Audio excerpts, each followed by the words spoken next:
Hello everybody, welcome back to Fifield Junction and welcome back to another video for you today. Today we're going to be doing something rather different. I've certainly not done anything like this before, but today I'm going to be showing you basically how I personally weather my locomotives.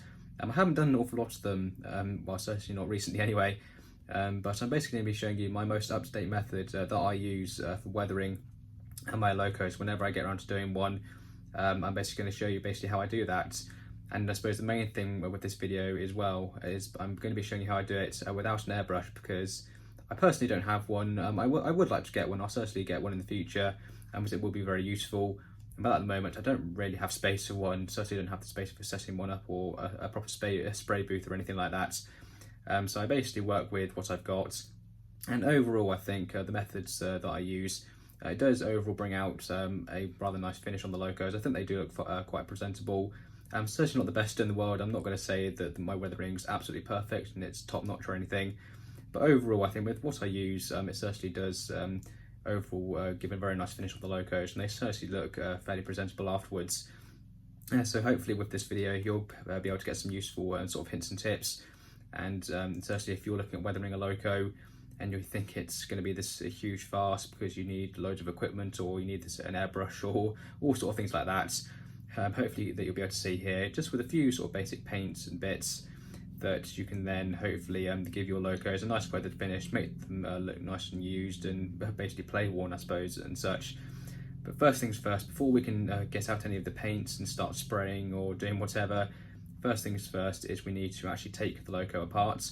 And I suppose, well, before we go any further, I might as well talk about what loco we're actually going to be weathering today. So as we can see, if you haven't worked out already, today's loco is a Bachmann Class 37. This is the previous tooling, so it's not the latest Plux 22 tooling.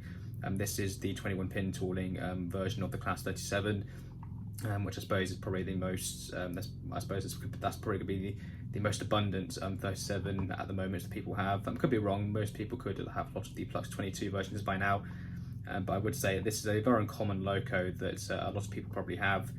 And it's certainly, for me, it's the one that this is the type of loco that I have the most experience on. In terms of weathering, I haven't really got around to perfecting a lot of other methods on a lot of other types of loco yet. So this obviously felt like it. Well, this felt like it was going to be the best, I suppose, patient in a way for this. Well, I suppose for this weathering. So before we can do anything, we need to take the loco apart. And the main things I do with these is take the body off. So we'll unscrew the body and take that off, and then I also take off the loco's bogie frames as well, because we'll be doing those separately compared to everything else. And they're not too bad to get off.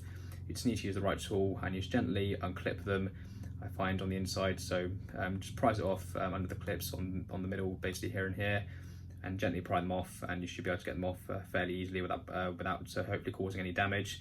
If you do accidentally sort of damage the clips or break them, it's not too bad. I've done it in the past. I just used a little bit of super glue on them, and that basically puts them back to how they were, so it should be fine there.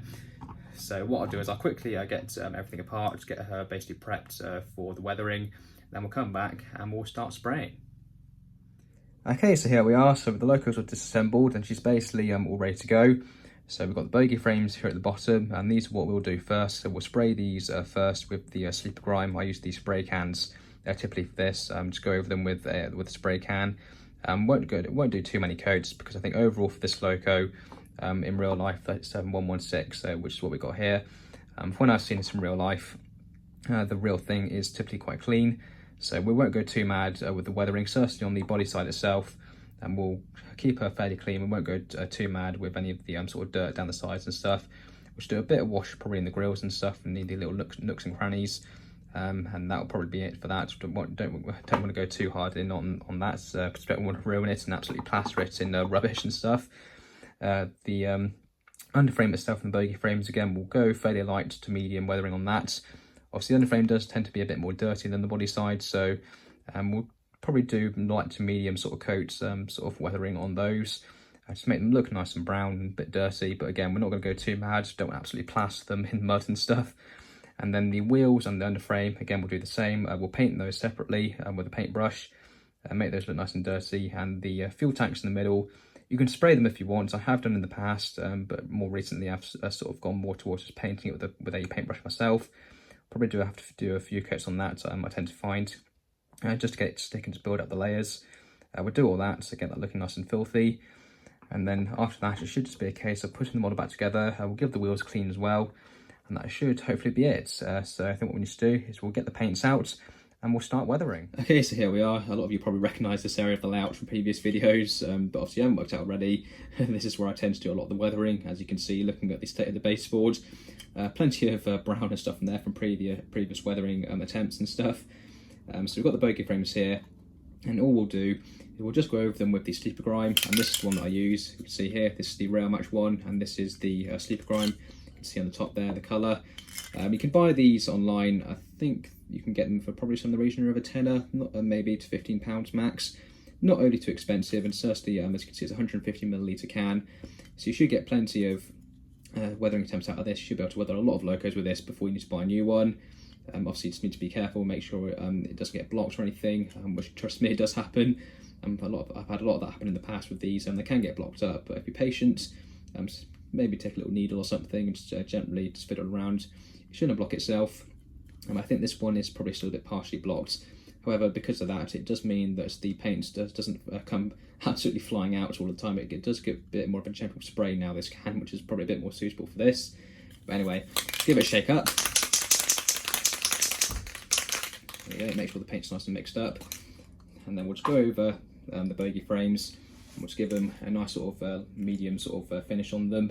And that should be that, so let's do that.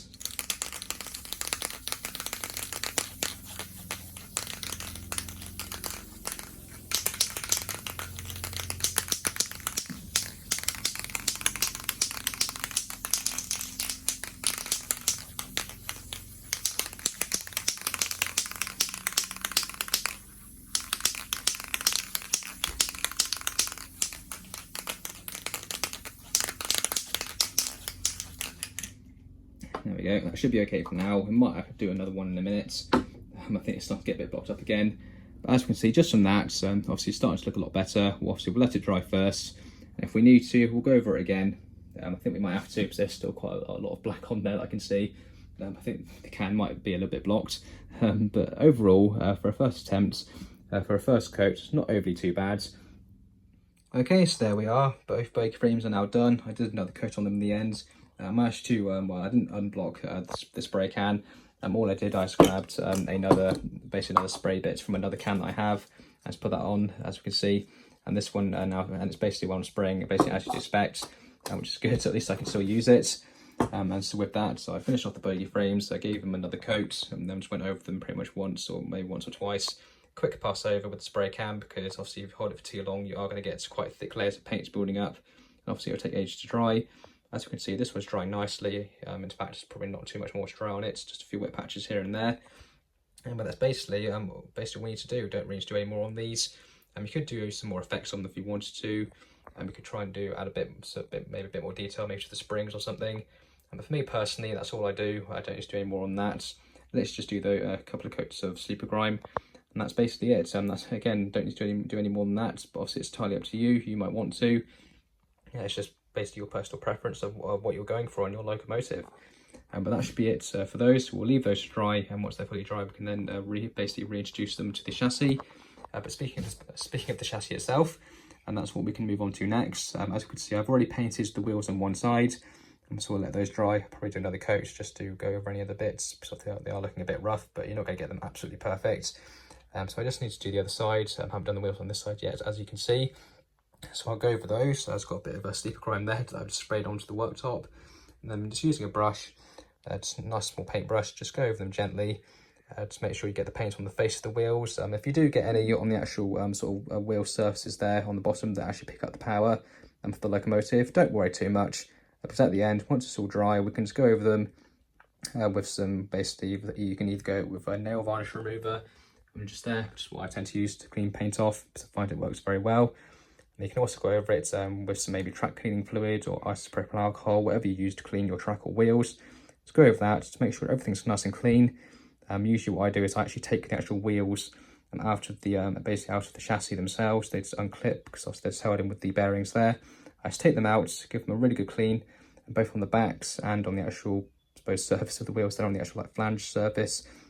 And to go over those, give them a really good clean to make sure there's no paint on them, make sure there's no dirt, to ensure that they're still going to pick up power basically nice and effectively afterwards.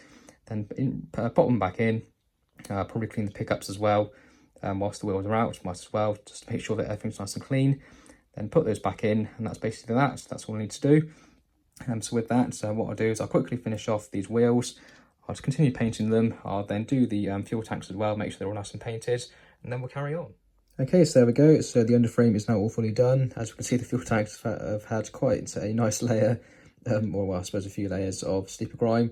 I haven't actually, whilst painting it on, I haven't actually been like brushing on, if you like, so I haven't been doing strokes as I've been painting it on. I've just been dabbing the paintbrush on with quite a bit of paint on it, just to make sure that I get decent coverage, and just dabbing the paint on all over the fuel tanks. Haven't done so much on the bottom, as you can see, obviously you're not really going to be seeing that too much. I always put a bit on there just in case, because you never know. At least there's some on there just in case you do see a bit of the fuel tanks. And then once I've done that, I've gone over some of the dials. Unfortunately, that one there was already mostly dry by the time I got to it, so there's still quite a lot of paint on that. And the dial there, and then the dials on the other side, so the fuel tanks there. Oh, there we go. As you can see there, I've then taken the paint off those, because obviously they are pretty much going to be clean most of the time. So obviously you can have crew that need to get to them and stuff. So try to keep those as clean as you can. So I've taken the paint off those, just using a cotton bud just there. Just dab it on, just gently wipe it off, and it comes off nice and easily. But that's pretty much that. So I've gone over a few more of the wheels again, just quickly, with a bit more paint to make sure that they all look decent. So all this needs to be done now is we'll leave all of this to dry. Obviously both the chassis there, and we'll let those finish drying. I think they're pretty much there though. And then we should be able to put the bogie frames back on. That should be the chassis fully done. I have gone over the buff beams as well quickly. Just gently brushed over those with some sleeper grime to brown those up a bit. I've also gone over the very ends of the bogie sort of towers there, as you can see where the clips are. So obviously once you put the bogie frames back on, those are going to show through. So I've gone over those with a bit of sleeper grime as well, so that when the bogie frames are back on, they're not going to look awkward. But that's pretty much that. That's all we should need to do. Obviously again, however you do this, it's entirely up to you. This is just how I do it, and it does turn out okay once it's all dry. So we'll leave the chassis there, let that dry. So next thing we can do is concentrate on the body shell. Okay, so here we are back on the workbench over on this side of the layout. So as we can see, body shell here. So this is the last bit that we should need to do before we can put the loco back together. Obviously, once we've done all the weathering on this body shell, we will give it a coat of varnish just to protect it and seal it in, make sure that none of the weathering is going to get damaged or anything in the long term. Obviously, you can varnish the underframe and the bogie frames as well if you want to. I know a lot of people do. I just don't, because, well, I just don't. It's not that I don't want to or anything. I just never have done it, and it hasn't caused any issues yet. Even some of the locos I've weathered quite a few years ago now, all the weathering on those is still perfectly fine. There's no damage to it or anything. So obviously it does pay off. And I suppose mainly with me is, obviously, whenever you pick a loco up, for the most part, especially on diesels like this, you're going to be handling the body shell more. It's unlikely that you're going to be handling the bogie frames or the fuel tanks, anything an awful lot. Obviously, again, it's entirely up to you. If you want to varnish them, then obviously you can. I just don't. Please don't have a go at me for it. I know obviously it is beneficial doing varnishing on pretty much everything, just to ensure that it is fully protected. But I've only ever done the varnishing to the body shell afterwards, because I feel that's probably the most important bit to do. Now, in terms of the weathering on the body shell, all we're going to be doing is we'll use some various washes to add some streaking and stuff. So I just use the Humbrol black wash. I highly recommend using this if you want to.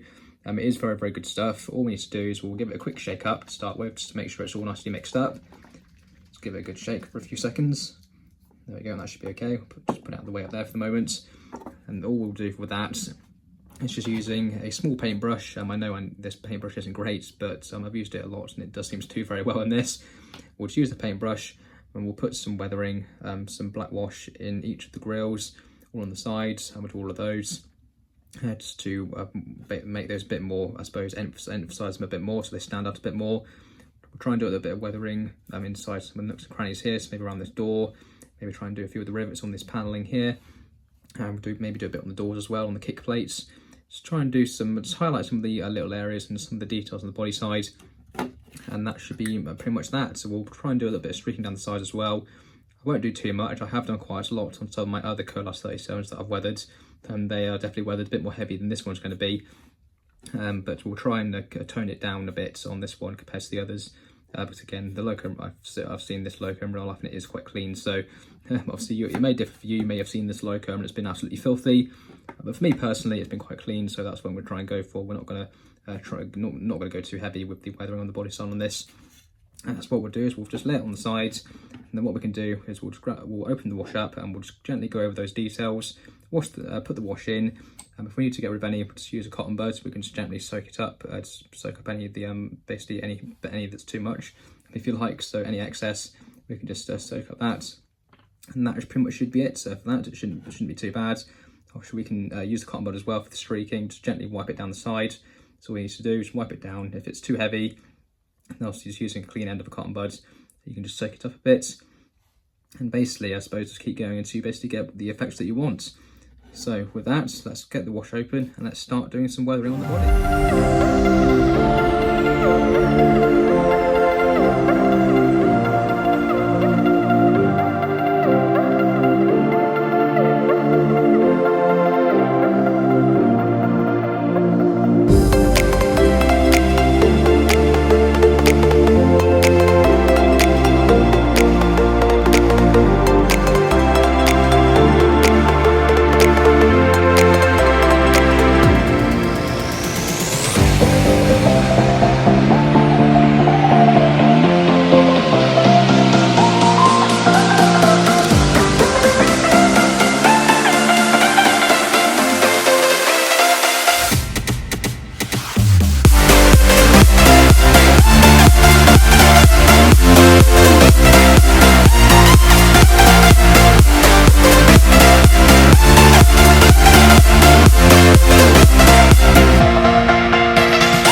Okay, so there we are, that's all the weathering done. So we've done some nice streaking down the sides, we've got all the various sort of washes in the grills. And I added some basic sort of weathering to the ends, if you like, as well, just sort of blotched on some little bits of dirt and stuff here and there. Decided to not go too mad on the ends because I thought a lot of the time they're not too bad. The ends are still pretty vibrantly yellow. It's usually more down the sides you see a lot of the washing and stuff, more sort of the dirt.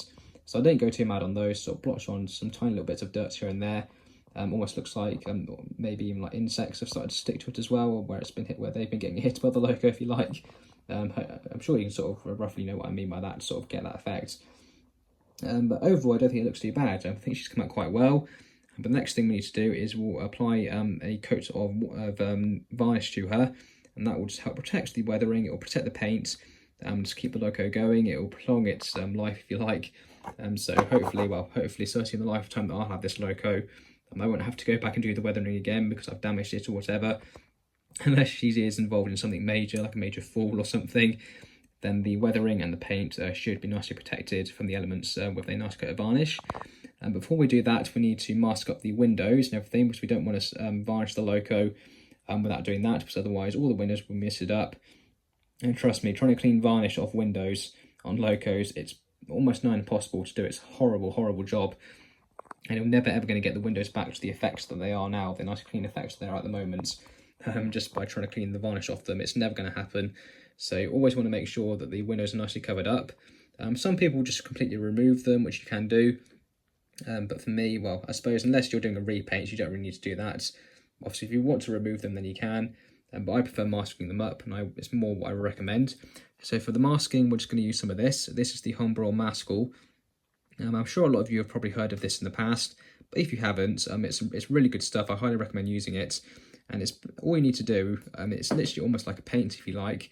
You just paint it onto the windows, if you like, and it dries up into a nice sort of rubbery texture, like a rubbery elastic texture.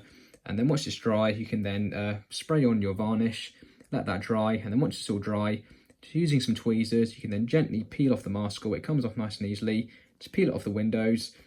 That's it. That's all you need to do. Job's a good one. You can then throw those little bits away, because obviously you're not going to use them again. And that's it. It's really, really good stuff. I can't remember how much it is. I don't think it was too bad. But certainly the value, certainly either way, the value is good, considering even though it's quite a small jar, you will get an awful lot of use out of one jar of this. So yeah, highly recommend this stuff. Definitely recommend getting it if you're going to do something like this. So we'll apply some of that, apply it to the windows, get those all masked up, let that dry, and then we can apply the varnish.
Okay, so there we go, that's all the maskol applied. I did the headlights as well. You don't have to do them. I don't always do them on some locos, depending basically how big or small the light lenses are. And I decided to do it on this one just for the sake of it, really. But again, obviously you don't have to, because when you apply the varnish, it's certainly not going to stop the light shining through or anything. So you don't have to, but just for this one I decided to do it. But we can see there, all of the windows are now masked up. So again, all the ones down the sides, we've got the windows on the doors there. Then all of the windows around the cabs are all done as well. So what we'll do now is we'll let all of that dry.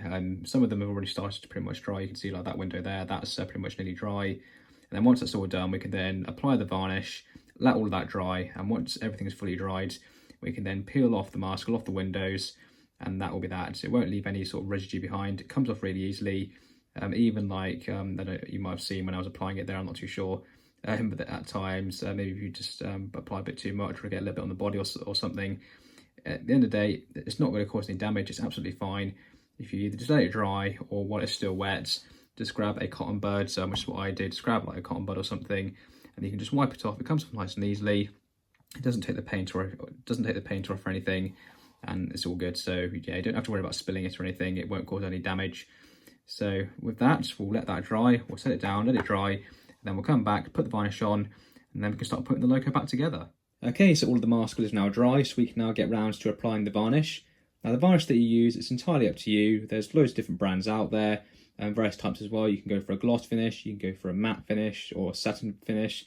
It's entirely up to you. It's entirely based on what you're trying to achieve and what you want your loco to look like. For this loco, I'm just going to be using a matte varnish, and that's what I tend to prefer, and I think it's what the majority of people tend to go for as well. Brand-wise, again, loads out there, and it's entirely up to you what brand you go for. The Railmatch one is a good one. I do have some, but personally for me, at least in the past, from past experience, it hasn't gone entirely well for me using it. So I've just started using this more sort of generic one from Paint Factory. It's literally, I basically just saw it online. I thought, yeah, you know what, I'll try it, why not? And I've been using it ever since, and it's served me very well. Done quite a few locos with it, and the result is always very good. Nice finish overall, and it definitely protects the paint and everything very well. So this is what I'll be using. It's a matte varnish, so we'll hopefully should get a nice coat over it, and it'll give a nice finish afterwards. We're not going to apply too much, just maybe go over it a couple of times, just a couple of thin coats, because we don't want to build it up too much. We don't want to end up getting loads of frosting everywhere or anything. So hold the can nice far back from the model. We don't want to hold it too close, just to give a nice even spray all over the body shell, and then we'll let that dry, and then that should be good. So let's get it applied, and then we'll leave it to dry, and then we can come back and put the model back together.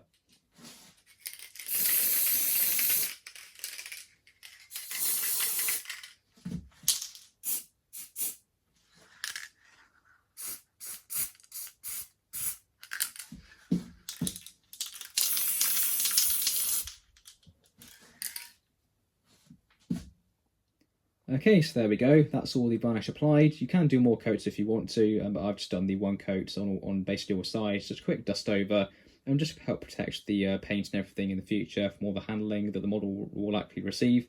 I have had the shed door open while doing this as well, and all sort of the spraying and everything, not just the varnish, but all sort of when I did the underframed or the bogey frames and everything, spraying them with the sleeper grime. I have had the door open, because obviously you want to make sure that the area that you're doing this in is well ventilated. So obviously we are working with paints here, so they are going to have chemicals and stuff in them that you don't really want to breathe in. So you want to make sure that everything's nicely ventilated, got plenty of fresh air. If you've got a spray booth, by all means use it. Just want to make sure that all those chemicals, you're not going to be breathing too much of them in, because obviously further down the line it's not going to do your lungs any good. And I certainly don't fancy getting any horrible diseases in the future. So yeah, to make sure that everything's nicely ventilated, you're not going to be breathing too much in, and you should be all good, hopefully. But with that, we can let that dry. It shouldn't take too long to dry, and then we can reintroduce it to the chassis and put everything back together and get the loco running again. And there we are, finally, after all this time, all this effort, the loco is back in one piece, and she's ready to head back onto the layout.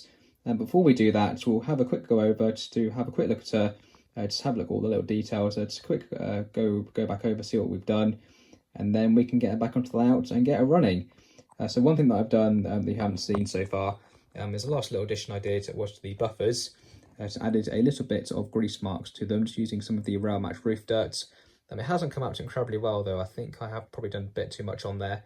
I have had better results on other locos that I've done, so I might have to turn that down a bit, but it's better than nothing for now. Obviously, again in the future I can tone it down, take a bit off, or I can do it again, whatever. But for now that'll be fine. It's better than a plain buffer head, and it's just another little bit of extra detail that you tend to see. I've also given the wheels a nice clean as well before putting the bogey frames back on, which, as you can see, I have sprayed the bottoms of, by the way, and I forgot to do that originally when we sprayed them, so I did do that off camera, but both bogey frames are now sprayed all over. But before putting those back on, I have given the wheels a nice clean. I went over them first with some of the nail polish remover. So went over that, and that's very good at removing any sort of bits of paint that are on the wheel surfaces that you don't really want, because obviously that will affect the picking up of power. So went over that, so give them a clean with that to get rid of any of the paint, and then went over them again with some of the Deluxe Materials Track Magic, which I tend to use for cleaning wheels and the track as well.